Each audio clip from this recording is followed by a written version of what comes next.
welcome back to the channel. Behind me is our 1980s vintage International Cabover semi. Yesterday we pulled the flatbed off and a bunch of the other components, including fuel tank and exhaust stack. And today we are going to be pulling the cab itself off and then getting it all cleaned up and ready to start working on the chassis and the drivetrain. So let's get started. So before I can pull the cab, I need to take this bracket off, which means pulling this top grill off so I can get to the bolts. I need to wrap my straps around through here. The cab tips forward and pivots right here, so I pull these bolts and then just strap right here. And same thing on this side. I wouldn't have to pull this piece of metal here, but it wouldn't hurt. So that way we can rig up the front and no problem. At the back, what we're going to do is run a strap across through here. I need to put a rubber block so I don't bend this corner of the frame up, or corner of the cab. Yeah, then we'll have straps going from there up and over. And we'll use the telehandler with the fork extensions on it to do that. I also need to disconnect the locking mechanism for the cab. It has hydraulic pins that lock the cab down at the back. This mechanism right here. So I'm not going to be unlatching this. I'm actually going to be pulling this bracket off, this W-shaped bracket. So I just need to unbolt it here and here on both sides. And then I think we're ready to pull the cab. So let's get started.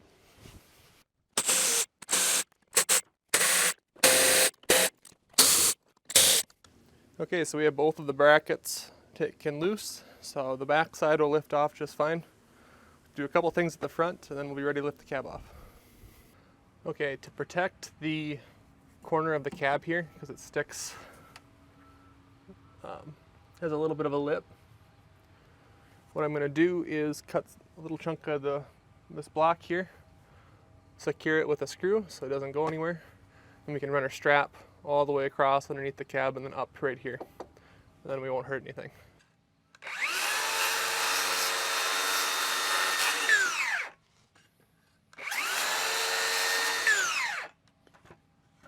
I'm going to do this cut in half to put it at the top of the cab to do the same thing to protect it.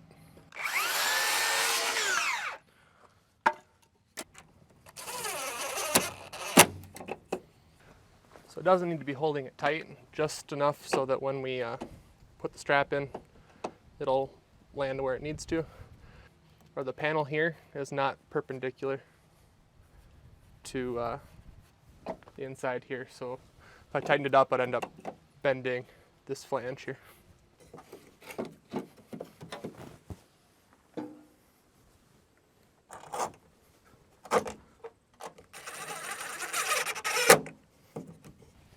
That'll work.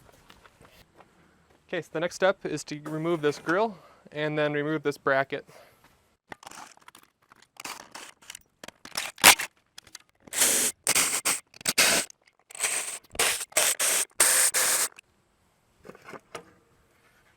There we go. So the last thing I want to do before we lift the cab off is take these steer tires off so I can get better access underneath.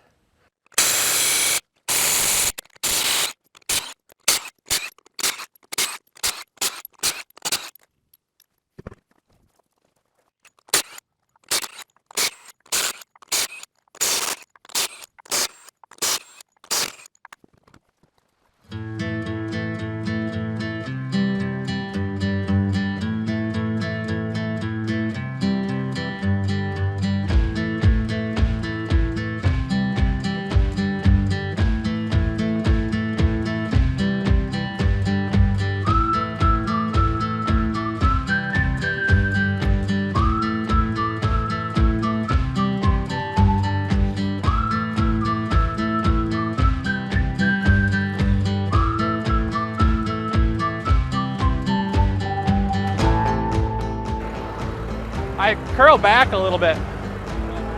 Yeah. Oh.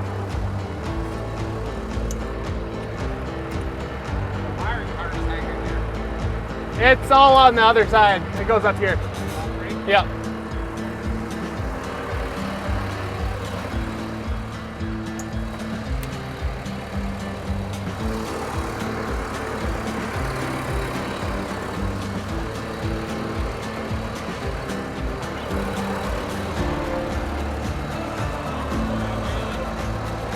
No, it's still centered. I'm just checking everything.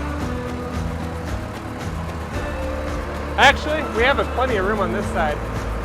So if we just lean it just a hair.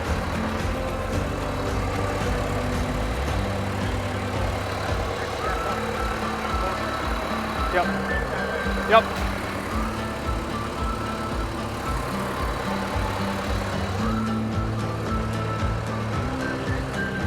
Looking good. Lean it just a little bit. Oh!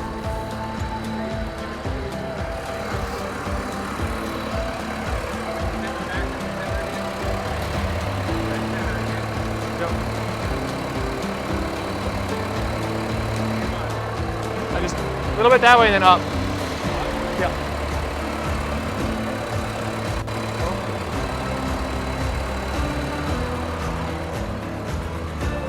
Lean it this way.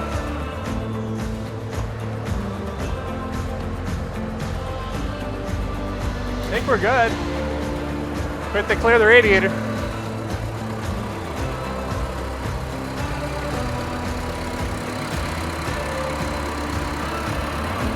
Yeah.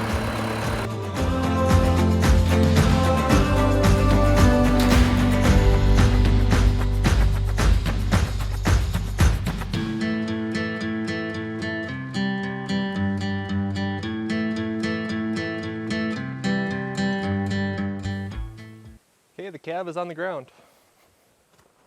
That wasn't too hard.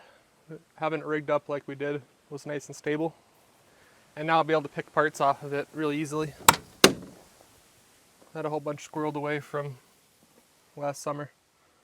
But this is the donor cab. The other one's in much better condition. Even though this one was a higher trim level. It had carpet over the thing and it's an Eagle versus the other one's just a kind of a generic one. Now that we have the cab off, we can get to the engine and transmission much easier. My next steps are to pull the battery tray cover off and the brackets for that, because the transmission's just tucked down right behind that. Yeah, and then we're going to, as soon as we get that all off, we can give this a good pressure washing and get it all cleaned up. So that's the next step. Let's get going. That's your new house.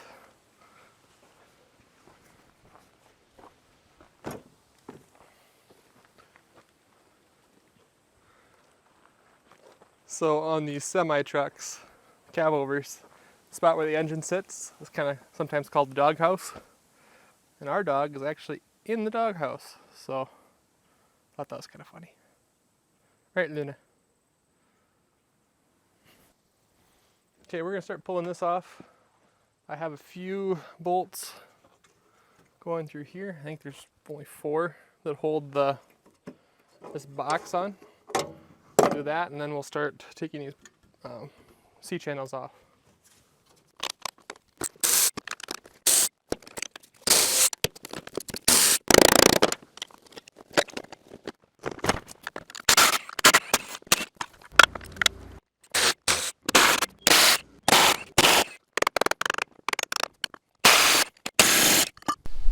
Okay, now that we have the battery tray off and I have better access to the transmission, it's time to pressure wash it. We'll do the whole frame, get it all cleaned up. We have a steam cleaning pressure washer, so should be able to get it really clean. There's some areas where there's very large buildups of oil and grease. It's just not very fun to work on. I did tape off my air intake and I put some tape over the exhaust just to keep stuff from spraying into the turbo. So let's get started.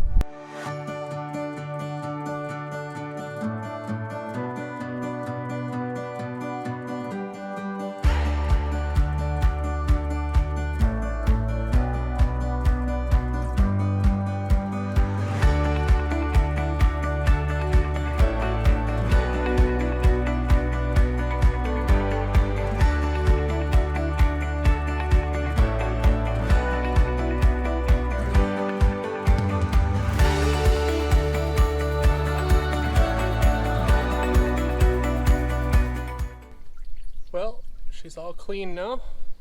I am no longer clean. So yeah, time to go take a shower. But yeah, it's looking really nice. It's so nice to have everything cleaned off to the point where there's not an inch of grease and grime on it. I even went all the way back here and cleaned and descaled the frame. The pressure washer is so strong it's able to knock off most of the rust chunks. So very nice. It'd be so much easier to work on. I didn't know this when I first started, but yeah, there's holes in the frame back here. I think they spread or pumped fertilizer from the back here at some point, so it's really rough back here. While this is all drying out, I think I'll pull the old wiring harness that went all the way to the back. It's all cobbled together, splices and junk, and it'll just be easier to start over. So that's what we're gonna do. I'm gonna pull all the wiring out and back to that plug for sure. And then we'll put new in eventually, but okay, we're gonna start up here. There's a twist lock plug here that we can remove. The reason I'm redoing this harness is you can never be sure of an old harness like this, and very well could be broken wires that you can't see and poorly done splices by other people, so it's just better to start from scratch.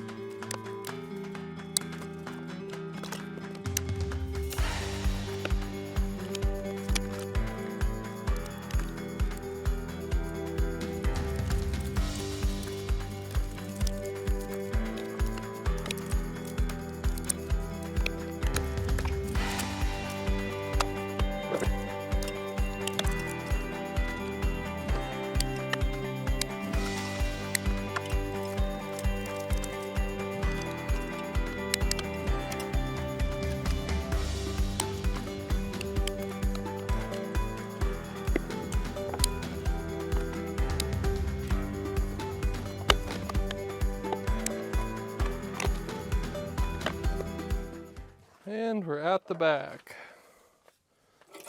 There's no way any of these taillights worked.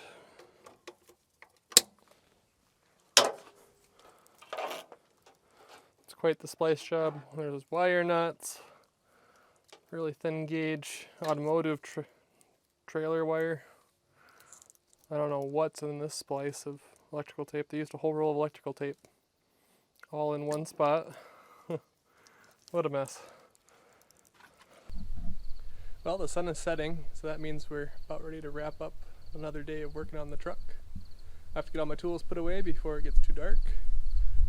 I want to thank all of you guys for watching this. I know it's a little bit of a departure from the bus content, but we are going to be transitioning to more of a homestead channel eventually.